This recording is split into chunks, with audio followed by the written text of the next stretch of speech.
So, good afternoon, everybody, and welcome to the Quantap seminar of this week.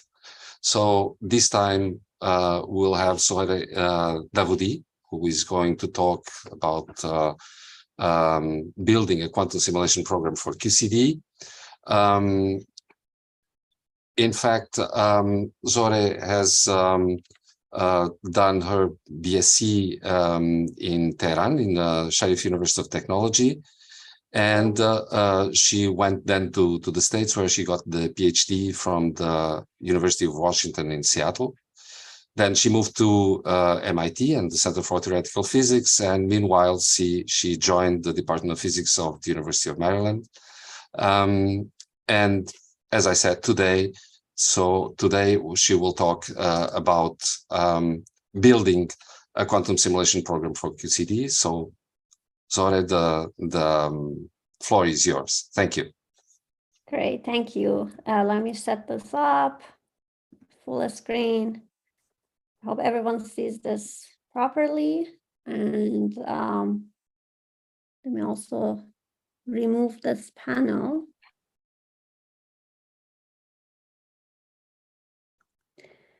Great. Thanks very much for inviting me to this great seminar series. I'm very happy to talk about what we envision as a roadmap for simulating QCD using quantum technologies. My background is in Lattice QCD using classical computational techniques. And just recently, in the past few years, I've become interested in understanding how we can build a similar program for Lattice QCD, now using quantum computation, quantum simulation. So I'm going to tell you sort of a sense of where we stand and what we think is doable. So, of course, as I said, my background is in Lattice QCD. QCD, or quantum chromodynamics, is the underlying quantum field theory that describes strong interactions in nature.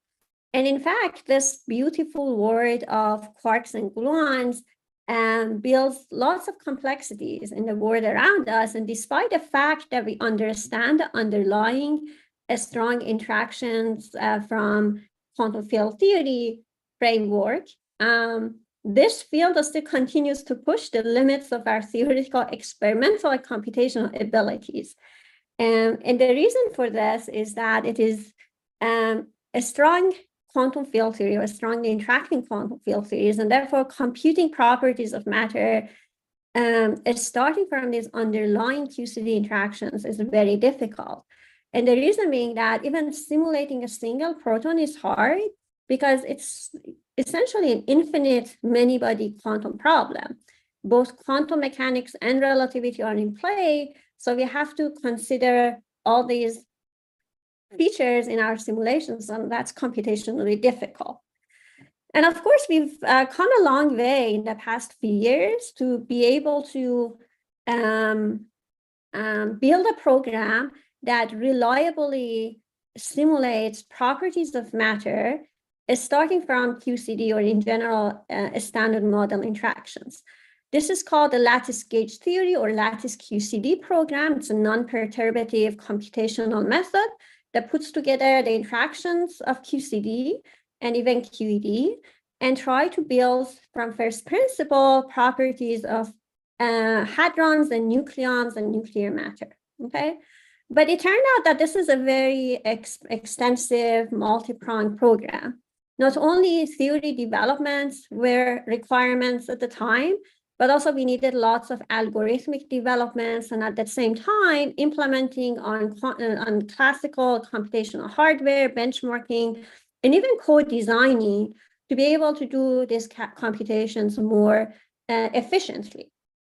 So why am I telling you about this program, which is based on classical computations? Because the talk is supposed to be about quantum computation of this program. The reason being that there are a lot of parallels and similarities between the kind of developments that have started from early ages of this field up to today that we can take as lessons to build a quantum simulation program for QCD and Lattice QCD. So I would like to take a few minutes to go over these, so just to give you the historical context of this field so that we can understand how we can proceed doing the same kind of program, but now using quantum technologies. So let me tell you about the kind of questions that you might ask when you start to develop a theory for computing QCD, or this quantum field theory of nature. So the kind of questions that at early ages physicists had to start thinking about was to even thinking about how to define quantum chromodynamics as well as quantum electrodynamics on a finite dimensional grid, because that's a requirement for having being able to fit our computations on finite classical computers, right? So just building the theory around it was important. At the same time, had to figure out how to preserve or recover symmetry, such as gauge symmetry, chiral symmetry, rotational symmetry.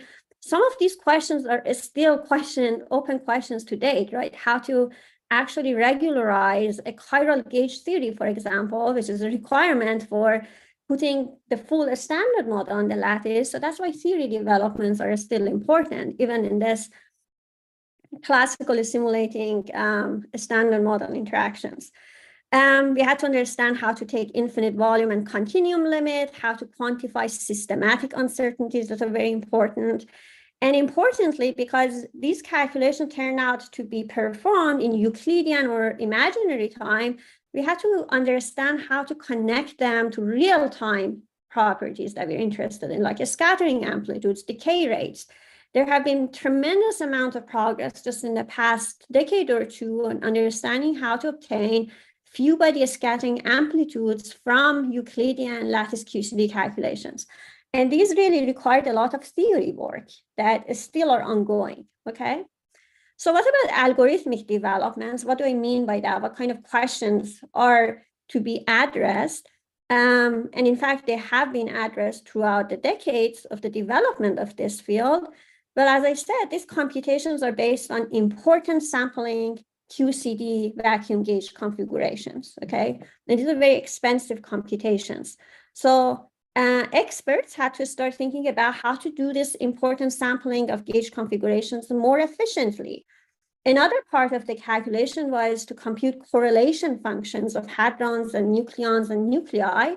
And what comes in is to evaluate the propagation of the quarks between different space-time points. This ended up being inverting very large matrices. So they had to figure out how to do this task more efficiently. And also how to contract the quarks and form the correlation functions eventually. It turned out that this is also a complex computationally hard problem. So there's been a lot of progress in coming up with better and better, faster classical algorithms to be able to do these very computationally expensive tasks more efficiently, okay? What about implementation, benchmark, and co-design? This is very important because as the time goes on, even with classical supercomputers, the architectures keep changing, right? So one of the tasks is to understand how to adjust our computations to the new technologies that come along. Understanding how to parallelize the task, which tasks can be parallelized and which ones can be done in series, what are the memory requirements, what kind of node connectivity, how to take advantage of GPUs, for example, and so on and so forth. So even nowadays, it's very important to understand the properties of the hardware to be able to adjust our computations for it.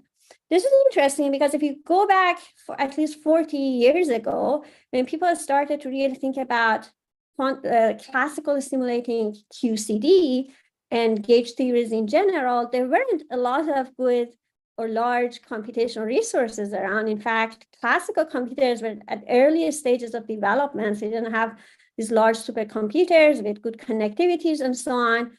So this is an example that I always think is fun to show from a paper from about 40 years ago from Columbia Group, when they figured out how to actually build the hardware that they need to simulate these gauge theory calculations. They put together things in such a way that they can do this task of multiplying SG3 matrices more efficiently. And a plot from the paper shows that at the time, the state of the art was actually simulating a lattice that was like 4-sided in its extent, okay? So this is not much different from what we have today in terms of quantum simulation of the same system. So that's really important to remember. At the time, they had at least 10 orders of magnitude less computational power than we have today. So we have come a long way, and people have been very patient, hoping that eventually these calculations can reach the maturity to really do sort of work of important phenomenology for the field. And it is true that they have gotten to the point today. In fact, because of all this heroic theory, algorithmic and co-design, I went on for a few decades, and now this field is starting to really make a huge impact, okay? We have now access to hundreds of millions of CPU hours, and this is just for single collaborations. It's not collectively all the collaborations. And I'm gonna kind of focus on the US, but of course in Europe, there is also a huge effort in Lattice QCD using computing clusters in Europe. So as I said, let me just be biased and give you a few examples of what has been achieved, right? If you go back to 40 years ago, the state of the art was really small lattices, nothing of phenomenological importance.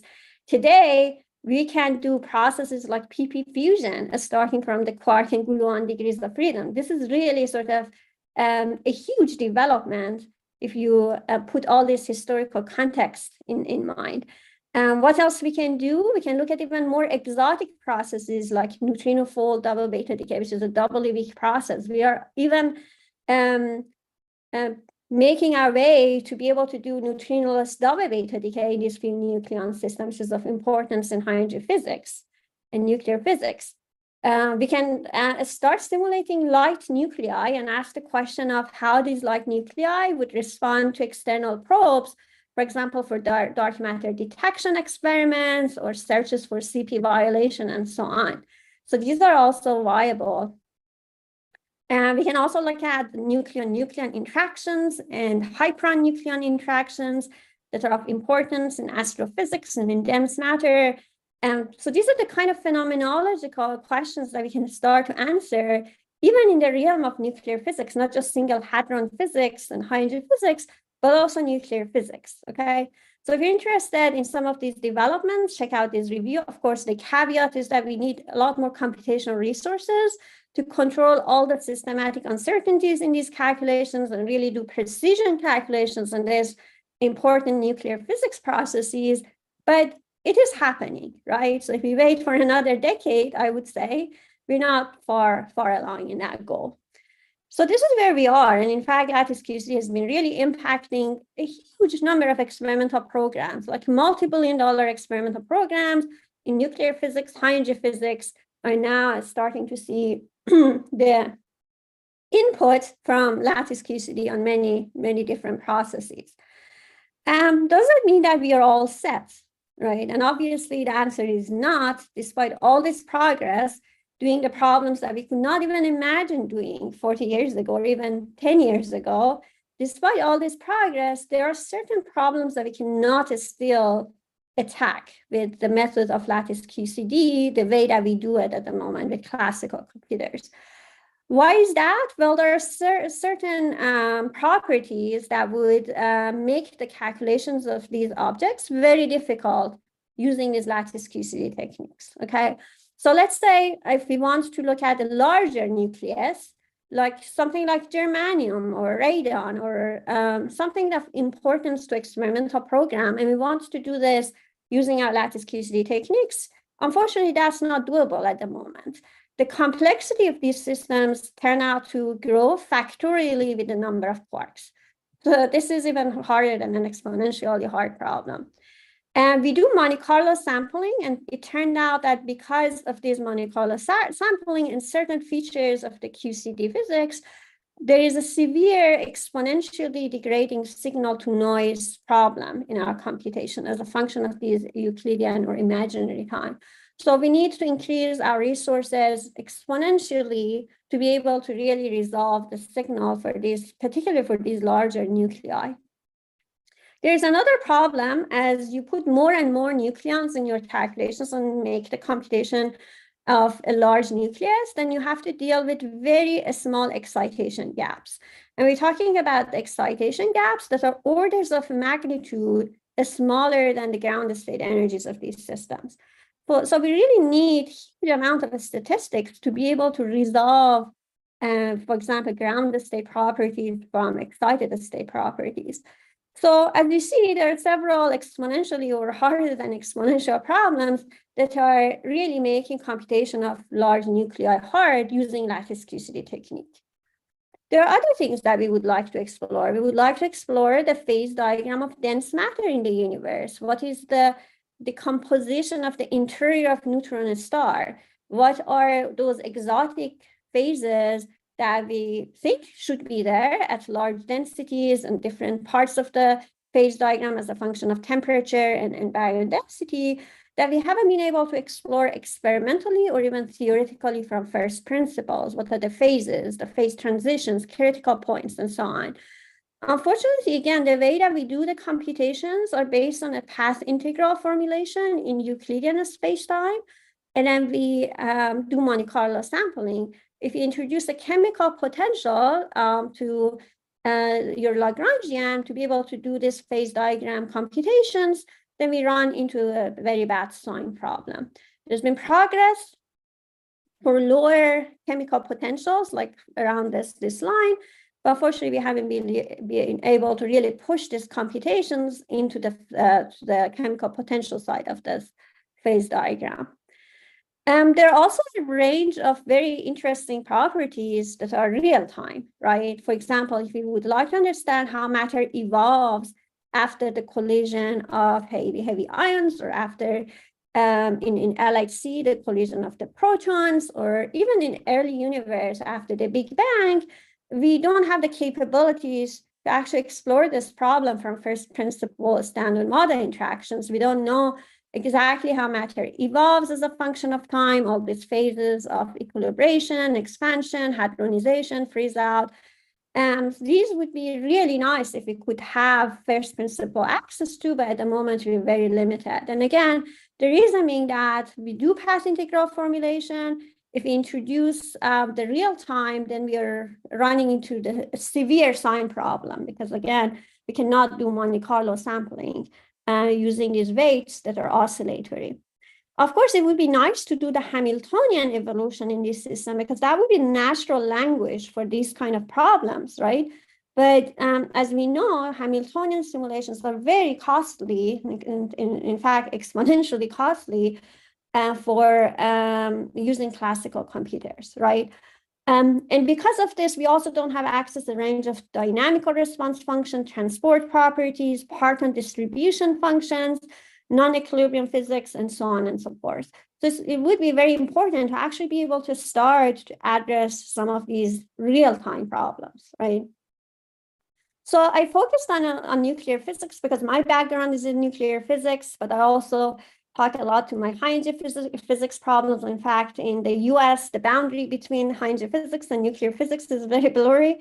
A lot of problems that we call nuclear physics, you guys in Europe call it high-energy physics. So in fact, a lot of problems that we identified also in this snowmass planning process in the US that could benefit from quantum technologies are very similar between the two fields. This is from a white paper that the community in the US, with some help also from scientists in Europe, put together last year to identify those areas, from collider phenomenology to cosmology in early universe, quantum gravity, neutrino physics and astrophysics, and so on. And then what is kind of the infrastructure that is needed to be in place, for example, over the next decade or so that we can start to address these problems systematically using quantum technologies, right? So I mentioned all these computationally hard problems. And of course, this is an opportunity to explore new paradigms and new technologies. And I already kind of mentioned, and this is really a good turning point to think about quantum simulation. I want to pause here. I don't know what the sort of the norm during a seminar is in terms of asking questions now or afterwards. But because I'm kind of changing the gears, I could just pause and see if there are questions from this earlier part of the talk.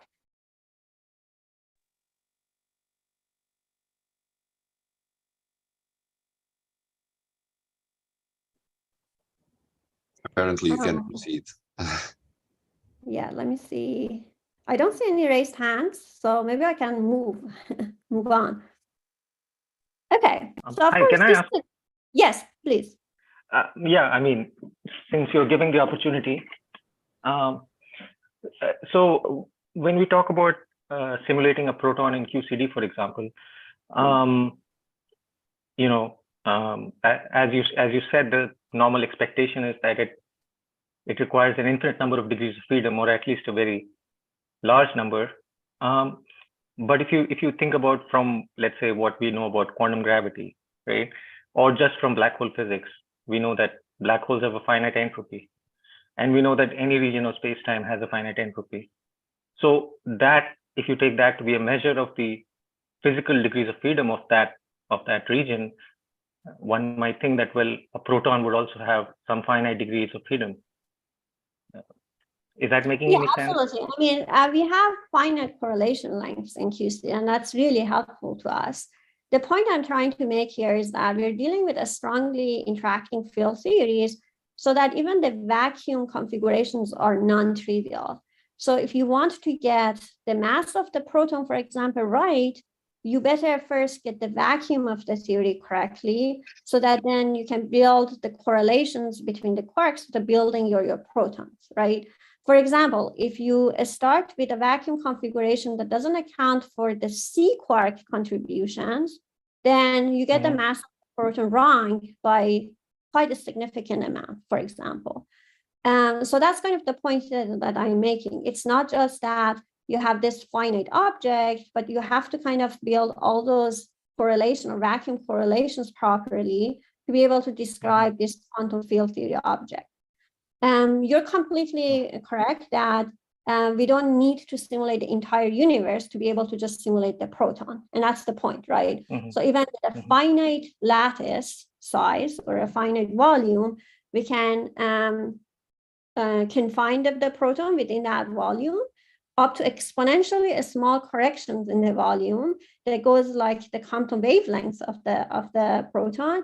Or in this case, the pion, because really the pion is what sets the length scale of the QCD interactions, and be able to kind of get a very good estimate, very precise estimate of the mass of the proton without having to simulate the entire universe. That's the point.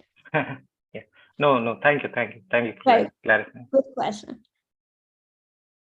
All right, great. So let's then move on to quantum technologies for nuclear and high energy physics problems. Of course, there are a range of hardware technologies that are being developed. There is kind of a race for getting the largest and the most reliable quantum hardware technologies out there, from atomic system and all the way to the solid state system, even now molecules, optical systems, and so on. And therefore, it is kind of the right time for us as domain scientists to think about how to fit our problems into these quantum technologies, okay?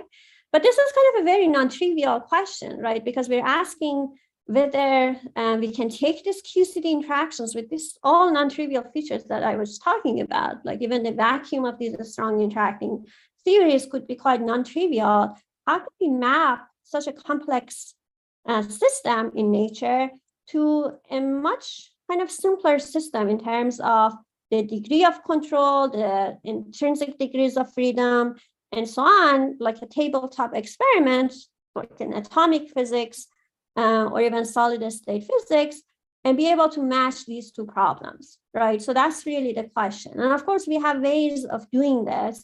We don't have to really sort of go in an analog fashion to be able to match these systems. There are also kind of more universal digital approaches. And I'm going to get to those in a moment. So that's really the question. So you might ask, well, there's been a lot of progress over the past few years in coming up with efficient quantum algorithms for simulating quantum chemistry and material. can we just take advantage of those and apply them to the problems that we are interested in a standard model and QCD? Well, the answer is yes and no. Of course, some of those methods are general enough that we can just take and use for our purposes. But on the other hand, we have also features in our theories that are kind of unique. And in particular, as I said, we're dealing with relativistic quantum mechanical systems. These are quantum field theories. And therefore, particle number is not conserved. Even the vacuum of these strong interacting theories could be non-trivial. And by the way, we have bosonic fermionic degrees of freedom. These are dynamical, they're coupled. And not only they exhibit global symmetries, they also have local or gauge symmetries that are kind of important to preserve in our simulations. So we really have to kind of come up with strategies that are unique sometimes to these problems. So that being said, this is a hard problem, and it really seems like this would also require an extensive multi-prime program in Lattice QCD using quantum computing and quantum simulation, right? So we still need all those theory algorithmic developments, but also kind of having an eye on the hardware side, right? To implement, benchmark, and even in the process co-design, so that we can take advantage of the best that is out there as these systems develop for our problems. So again, I can sort of give you a few examples of what kind of questions we would like to explore for each of these frontiers within this program, okay? So let's say that someone wants to work on the theory frontier of this program. What kind of questions are there? Well, again, we have to understand how to formulate QCD now in the language of quantum simulation, which turned out to be Hamiltonian simulation. And it turned out that because Hamiltonian formulations can be sort of, there could be many options, right? Depending on how you present your degrees of freedom, your basis states, and therefore your Hilbert space, you're kind of dealing with different formulations of the same theory. Presumably, for example, if you're on a lattice, if you take the continuum limit, you recover the same physics, but then the question is, which one of those formulations is the best as you take these kind of physical limits in terms of being optimal computationally? Again, the question of how to preserve various symmetries and whether we have to take care of gauge invariance in the simulations, and how to quantify systematic uncertainties. I mean, some of them are going to be the same as they were for classical simulation of QCD, like finite volume, discretization effects, but there are also new features, like we have to truncate Hilbert spaces now because we're in the Hamiltonian formulation, and quantum field theories have infinite dimensional Hilbert spaces, particularly the bosonic field theories, gauge theories. We have to digitize time evolution. There are algorithmic systematics that we have to take into account. So again, all of these we have to quantify properly, and they may require a lot of theory work, okay? So let me give you an example here. So one Hamiltonian formulation that is really sort of popular is the one by Koget and Susskind that was written down many, many decades ago already, okay? So for example, for QCD, there are 4 different terms. We can have the fermions that are hopping on the lattice, and then this hopping is assisted by sort of the gauge boson quantum number between them changing, okay? You can have fermionic mass, and then you can have these 2 terms, which is just essentially the energy that is stored in the color electric field and energy that is stored in the color magnetic field. Sometimes these magnetic interactions are called plaquette interactions, okay? So this is kind of a non-abelian version of what you might think about QED, which is an abelian, abelian gauge theory. So then one question is, given that the Hilbert space of these gauge bosons, this like electric field conjugate to these gauge links is infinite dimensional, if you cut it off, how much of an error you're making, right? So there's been quite a lot of investigations just in the past few years to understand this question, both numerically and also kind of some analytic approaches to it.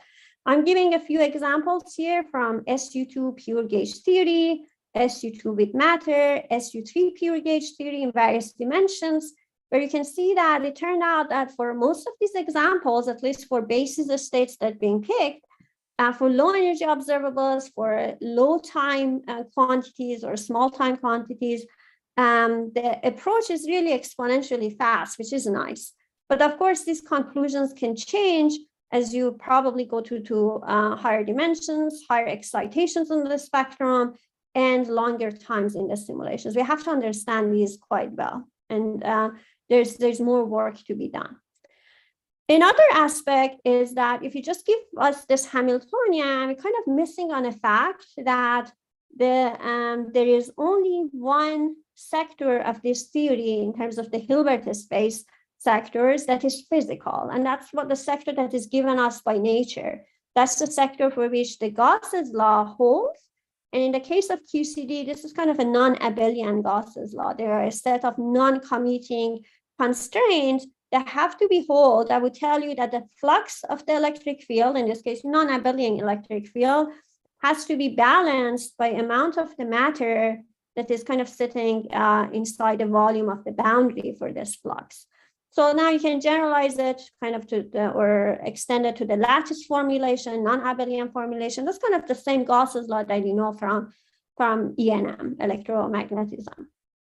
So then what that means is that the Hilbert space of the Hamiltonian that is given to us is just much larger than what we need. Like the physical one is the one that is corresponding to the zero eigenvalue of the Gauss's law operators, and that turned out to be exponentially smaller compared to the rest of the Hilbert space. So really encoding the entire Hilbert space is kind of a waste of resources, okay? This is kind of an example that we looked at to see really how large is the full Hilbert space compared to the physical Hilbert space that we care about in a non-abelian theory. In this case, it's an SU2 gauge theory with matter in just 1+1 dimension.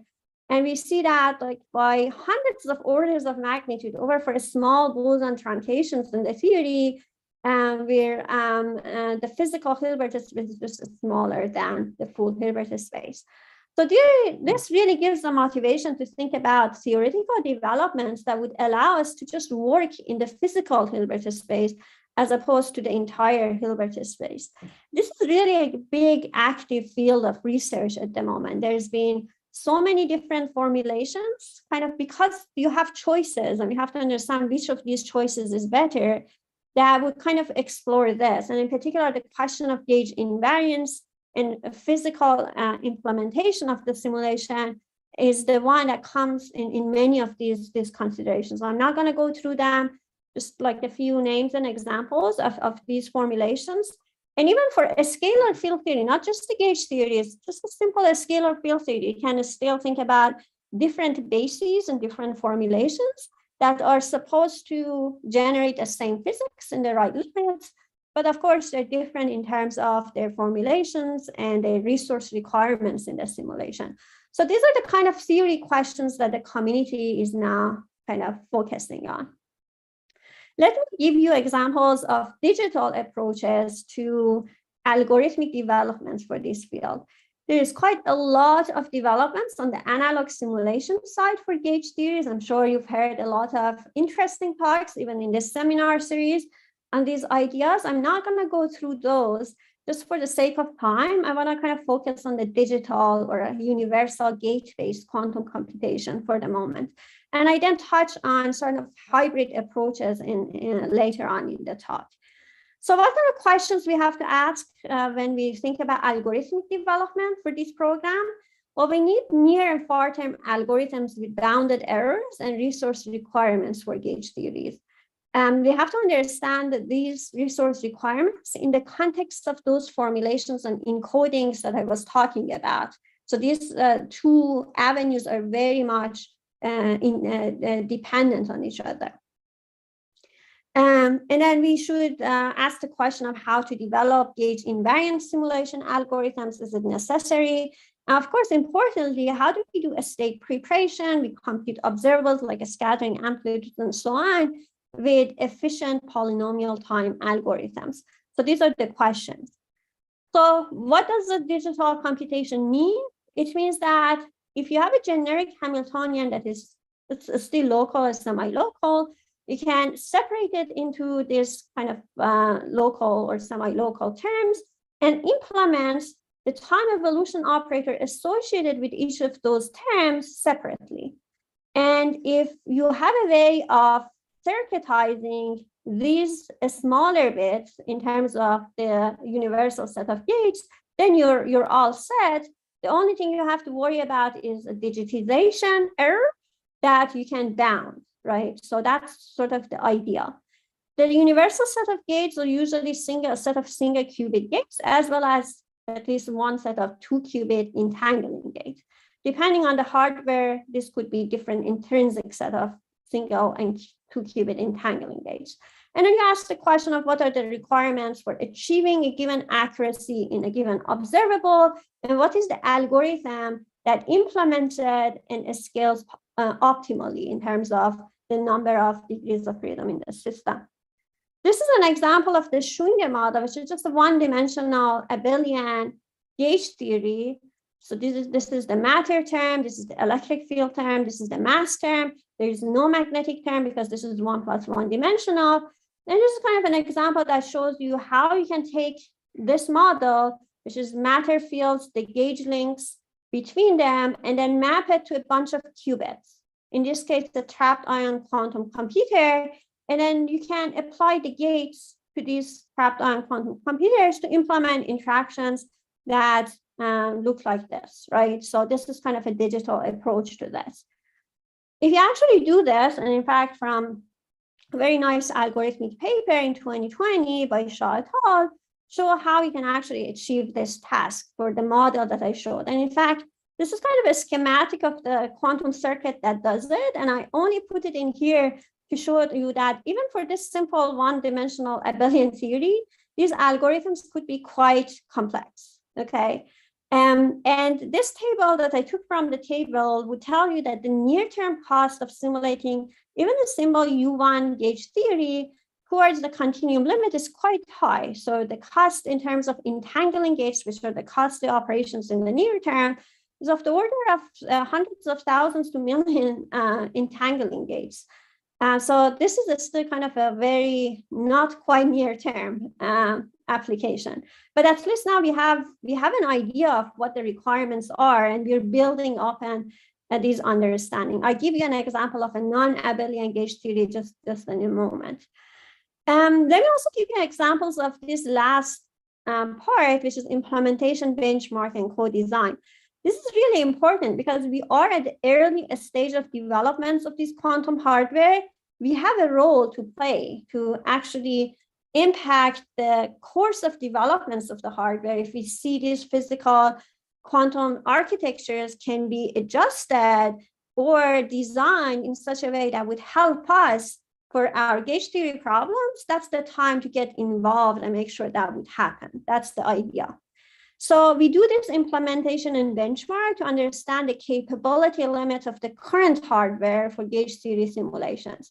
We would like to understand the nature of noise in this hardware and maybe using our physics insight to be able to understand how to best mitigate this kind of noise.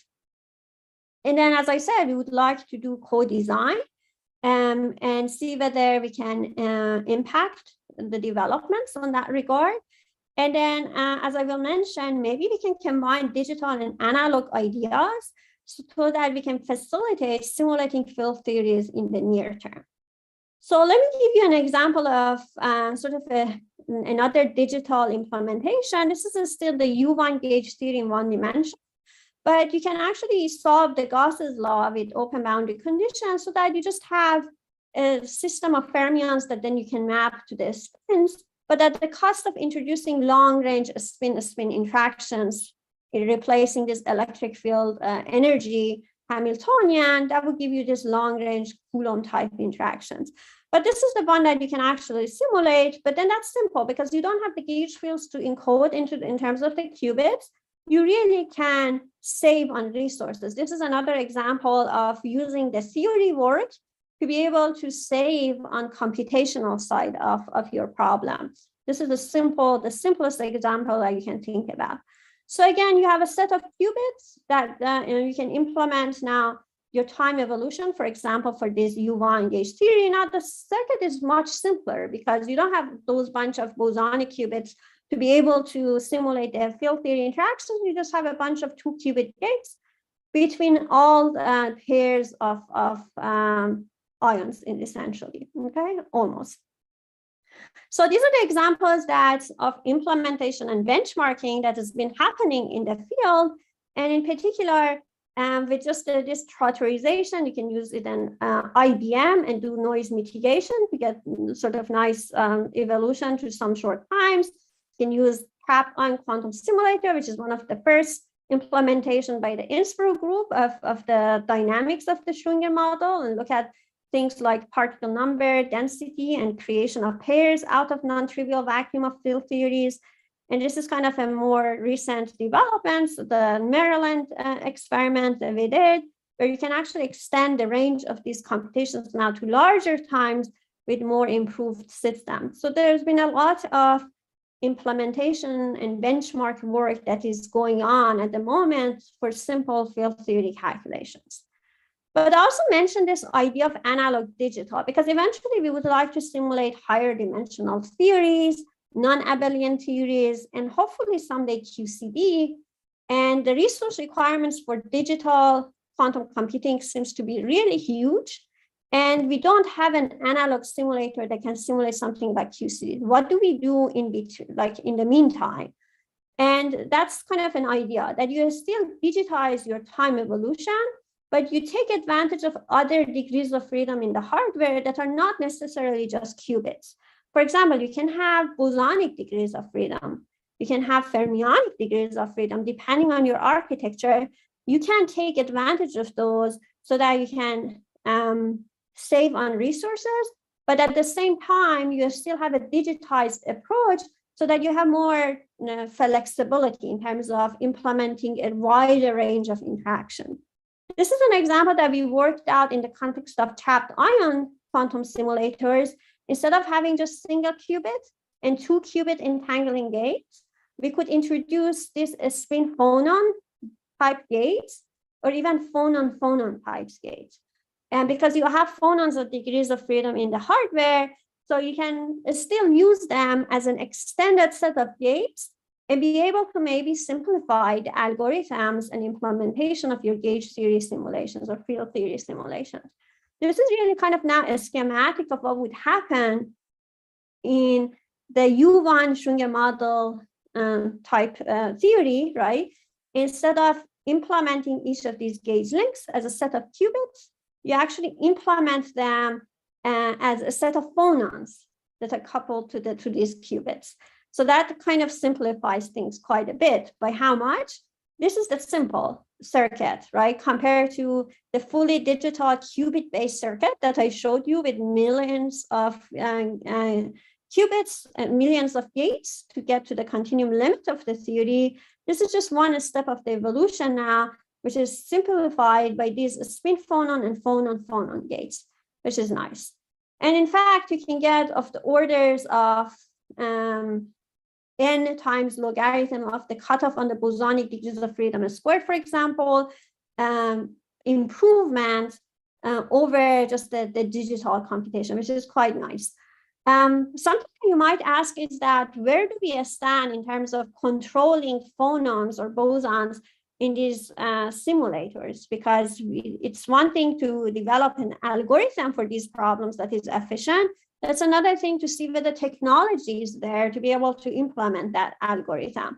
And in fact, I'm giving an example from my colleague, Norbert Lincoln and Chris Moran collaborators in Maryland, when they showed that at least for a small system of ions, they can also control the phonons and look at things like phonon hopping and phonon blockade and all those interesting dynamics of the phonons and actually measure, control them and detect them properly. So it's not far in terms of technology, and we might be able to someday see quantum simulation of field theories with these extended set of systems. So here are more co-design examples. Trapped ion systems are not the only place where you can do these studies. You can also think about Rydberg atoms. You can think about solid state platforms for non-abelian theories as well. There's been quite a lot of excitements in the field on that regard to really understand the physical properties of these quantum computers and quantum simulators, and then match them or sort of design them in such a way that they can represent field theory interactions, okay? At this point, I know that I was told to just talk for about 40 minutes, 45 minutes, and I think I'm almost over time. I can take another 5 minutes to just like showcase some of the examples on QCD inspired problems and then finish, or I can just finish now and take questions. No, go ahead. You can still have 5 minutes, of course. Yeah. Oh yeah, okay. All right, great, perfect. Thank you. Actually, any question about this part of the talk, or we can just leave it to the end because end is very close. All right, so maybe I'll give this few examples, and because of the lack of time, I just kind of go through them very quickly, and they are again somewhat biased about the work that I'm more familiar with from friends and collaborators and the communities that I talk to. So I apologize if I'm not showcasing the results from your groups and people that you know. It's just give a sense of what's going on in the field, okay? So I talked a lot about Schwinger model and abelian theories. I want to make sure that you appreciate that there's been also a lot of work on non-abelian side. There's been work on SU2 and SU3 time dynamics implementation in quantum hardware for small systems of, for example, plaquettes and magnetic interactions. There's been work on VQE or variational quantum algorithms for determining the low-lying spectrum of some non-abelian theories for small systems, even implementation on D-Wave devices that I have some references in here. So the field is actually moving towards understanding how to simulate QCD. This is another example of an algorithmic study that we recently finished with a postdoc and a student in the University of Maryland, where we show how non-abelian gauge theories can be kind of more distinct in terms of the algorithmic requirements from abelian gauge theories. And in particular, we looked at two formulations of this theory, Schwinger boson formulation in SU2 and loop string pattern formulation, again, another formulation that was developed by the postdoc Jesse Stryker and collaborators. And we thought about how this formulation can do better in terms of algorithmic development, because it's kind of a very special formulation of non-abelian gauge theories, because it solves all those non-abelian Gauss's laws a priori, kind of in terms of the theory, and therefore it's kind of a much more restricted Hilbert space to start with. So that's kind of nice. And we wanted to see the algorithmic development. So we come up with quantum circuits for this, and a few conclusions that I have summarized here. The only thing I want to mention is that now for these non-abelian theories, we're talking about at least 8 orders of magnitude more resources compared to the abelian U1 theory using the same sort of algorithms. And the reason being that non-abelian algebra is just much harder to implement in quantum computers because of all sorts of Klebsch-Gordan coefficients, it turned out. So it would be really nice to come up with more efficient algorithms for near-term applications if we really are interested in doing something interesting with non-abelian theories. What else has been done? There's been quite a lot of progress on understanding how to simulate reactions and scattering properties on quantum computers and quantum simulators. On one side, I show sort of a prototype model of beta decay in QCD, which is just in +1 dimension by the Seattle group, and sort of the evolution in the time evolution that will give you access to sort of the amplitude for a beta decay process in this simple model. Some ideas for how to implement a scattering of wave packets in a Z2 lattice gauge theory, and even tensor network studies of scattering dynamics for simple spin models that can be generalized to gauge theories. So these are really interesting real-time developments. There are also a lot of interesting work in understanding how to apply these methods to come up with algorithmic developments for particle colliders and so on. For example, an example I'm showing from Berkeley Lab Group on coming up with polynomial time quantum algorithms for Proton shower. There's also a lot of interesting developments that are coming out of Europe, and in particular, some of the experts here in this audience about sort of these kind of particle physics algorithms for collider physics. You can check them out. And also on this side, how to understand the dynamics of open quantum system and simulate it in a quantum computer so that we can actually learn something about quantum, the quark-gluon plasma and quarkonia moving in sort of this hot dense medium of QCD. These are also very interesting models that people are thinking about. There are a lot of investigations of how to access thermalization dynamics of gauge theories on quantum computers. This is an example from Europe about thermalization in U1 quantum link model. Another numerical example from Z2 lattice gauge theory in 2+1 dimension. That came from Maryland group with some collaborators in Europe, and some recent work where we implement the non-equilibrium time dynamics of the Schwinger model to actually investigate the dynamic of phase transition and topological order in a trapped ion quantum computer using the algorithms that we develop. So these are all starting to become very interesting phenomenological questions that we can ask using quantum technologies. And also algorithms for phase diagram of gauge theories as a function of temperature and chemical potential, and how to even define transport coefficients and properties of quark-gluon plasma using the language of quantum algorithms. These are some of the developments. So it was really quick. I apologize. If you have questions, you can ask me or contact the authors of some of these works.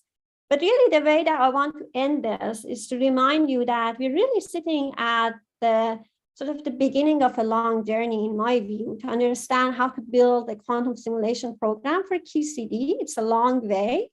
But on the other hand, having the example of this successful conventional lattice QCD program with classical computing, we know that this is possible. In particular, if you combine theory, algorithm, and experiment, we may be able to make progress. And it's even more important to build these multidisciplinary collaborations for quantum simulation program, essentially because we are in the quantum computing era, and these computers or simulators are themselves physical systems. So we better understand how they actually work and how to fit our problems to these physical systems that can compute and simulate. Finally, these are my collaborators. I hope I didn't miss any collaborators. They start to not fit within one page, but at least some of the work that I mentioned here, I've tried to kind of put some faces to the names. A lot of young people, not only in nuclear physics, but also in AMO fields, QIS, and computer science fields from multiple institutions. So this is a really nice, exciting times for both junior and senior scientists of different backgrounds to work together towards understanding how to simulate eventually QCD on a quantum computer. Thank you very much. Thank you, Zohreh. Very nice seminar. I really enjoyed it. So questions?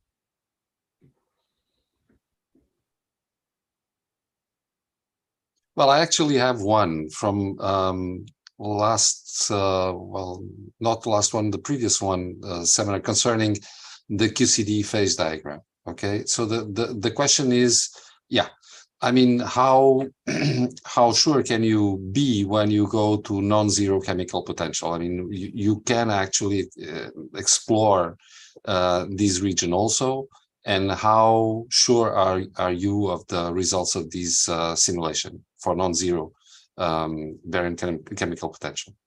That's a very good question. So it turned out that in the language of Hamiltonian simulation, there is no problem whatsoever with introducing a finite density or finite chemical potential, because we are dealing with a Hamiltonian. And at the end of the day, adding a constraint of chemical potential is nothing but just modifying our Hamiltonian. So it doesn't introduce any like sign problem or anything like that. The problem though is that the temperature, if you're interested in finite temperature, it's usually the harder task for a quantum computer to deal with this kind of mixed or thermal states. There are algorithms that are out there and they are efficient, but they're not kind of near term, right? So we are limited on that front a little bit. If you're interested in both finite temperature and finite density phase diagram in the near term, that might be kind of a roadblock. But as we show here for simple theories, this is under control, and we can actually come up with ways to actually put this even on the hardware, right, in the near term. But for simple theories, how can we be sure that these are correct? Because we don't have classical simulations to compare against. That's a very good question.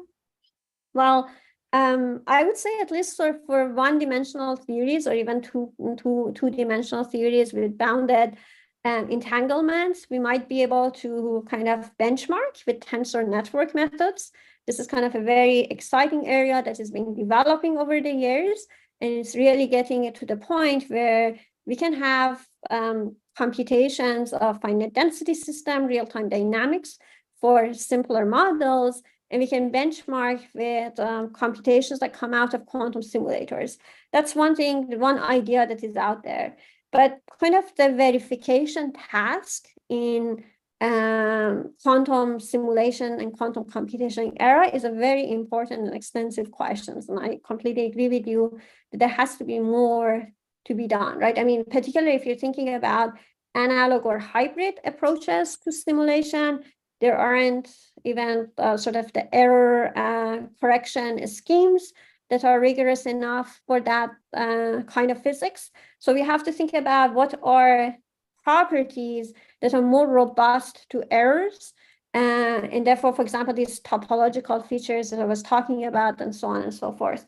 That might give us some qualitative understanding of the physics that we're interested in, but they don't require sort of precision, because at least with these analog approaches at the moment, we don't have kind of a rigorous error noise mitigation techniques to go along with. But people are thinking seriously about these problems. There's been multiple interesting ideas out there.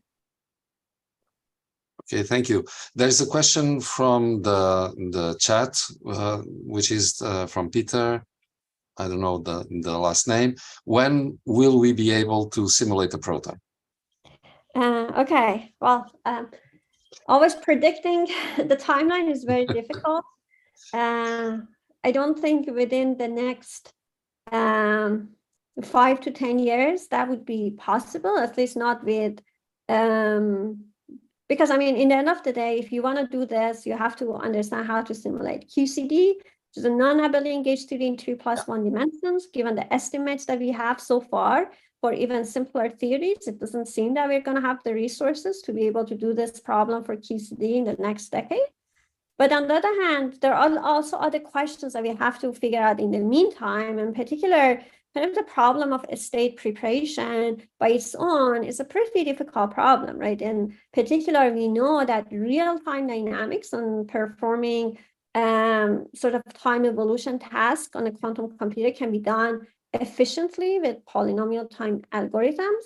But on the other hand, state preparation in general could be very hard. And we in general, we do not know whether there are efficient polynomial time algorithms for preparing precisely the ground state of various quantum many-body systems, right? And it's going to be the case also for QCD. So one question is, how do we come up with efficient ways to approximately prepare a ground state proton, or even simpler things like pions? Can we take advantage of our understanding of these systems from classical Monte Carlo calculations of proton and pions and other hadrons, and kind of embed that knowledge into a state preparation in the quantum computing? These are the questions that people are asking at the moment, and we don't know the answer yet. And before that, we can't really predict. But I think that's kind of the point I was making, that there are a lot of different aspects of this program that is still under development, and this is one of them. And before answering the question of preparation of a proton state, it's very hard to predict when we get there. And one component of it is, in fact, how to simulate the QCD itself. And we are starting to really make a detailed analysis of what it takes to simulate the time evolution in something like QCD, but we have to do a lot more to understand how to do a state preparation or maybe calculate a scattering amplitude and things like that in QCD. We're not there yet, but we would like to explore those problems over the next few years.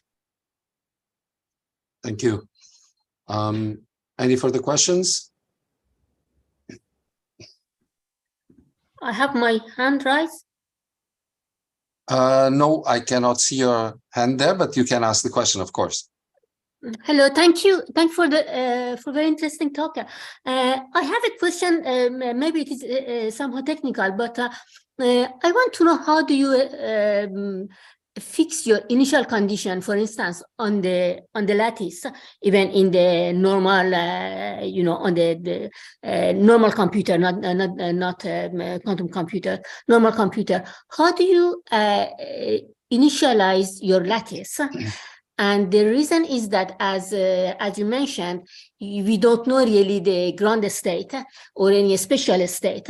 Therefore, the final result can be somehow dependent on the initialization of the lattice. And how do you check that it is not the case?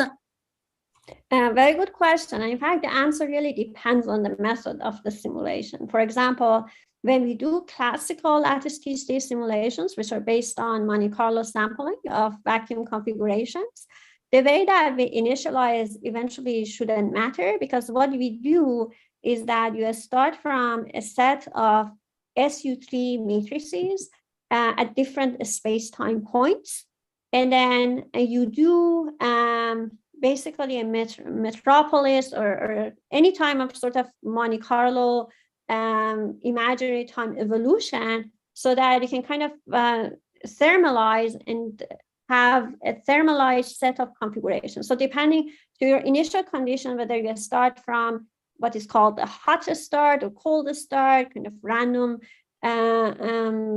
sort of assignment of these matrices, or whatever more ordered assignment of these matrices, shouldn't in the end of the day matter, as long as you finally thermalize and you have a true thermalized decorrelated sample of vacuum configuration, these SU2 matrices, that then you go and evaluate observables on. So this is kind of the essence of doing Monte Carlo simulations. Yeah, for thermalization, yes, but if you are considering, for instance, a non-equilibrium process, which especially happens in the, for instance, neutron stars or collision of neutron stars, then this condition does not exist. I mean, you don't know what you find at the end. You're interested in then a proton state in this classical Monte Carlo simulation. Then we don't know the proton wave function, right? What we can do is to come up with a set of interpolators for the proton that would have some overlap to the ground state of the proton. And in the long Euclidean time, we can make sure that the ground state is the only component that would survive, and everything else would die off because they have higher excitations. That's our trick in lattice QCD calculations, because we don't know what the wave function of proton or other objects in QCD are. On the other hand, in the quantum simulation, we have to kind of know that, right? If you're interested in the problem of proton-proton scattering, we have to be able to know what the proton wave function is, or approximately what it is, to be able to initialize it and then do the rest of the calculations. So it's kind of a different strategy. So then we have to know, if we want to get the proton, is it possible to start from a simple initialization in the quantum computer and perform maybe adiabatic evolution or other techniques to be able to sort of recover or generate that approximate ground state that we want from a simpler conditions that we can initialize the computer in? That's a question that is important to ask. Non-equilibrium conditions, again, how can we generate them? You can do a quench. That's the simplest thing that people do these days, both in our community, but also in AMO and condensed matter communities, is that you start from the ground state of a simple Hamiltonian. that you're not necessarily interested in. And then you turn on the Hamiltonian that you're interested in very quickly, right? You ramp up some parameters of the new interactions in the system. And that creates a non-equilibrium condition. This is called the quantum quench. And then you look at how the system evolves and thermalizes after this quantum quench. That's one non-equilibrium condition. If you're interested in more experimentally relevant non-equilibrium condition, then again, we come back to the same question. How do we prepare two energetic protons in a quantum computer so that they can collide, and then therefore they can create these non-equilibrium conditions after the collision so that we can study them? So depending on the initial condition and the problem we're interested in, we may or may not have the solution right now. But as I said, a lot of the studies now start from simple initial states and then quench your Hamiltonian to be able to have access to at least some phenomenological understanding of what non-equilibrium physics of that model is. Thank you very much for the explanation. Thank you. Of course, thank you. Thanks for the good question. Thank you. I think we have to stop now. So thank you, Zohreh, once more for this very, very nice seminar. And I would like to ask Rafael or Matteo to put the Quantep. Yeah, okay.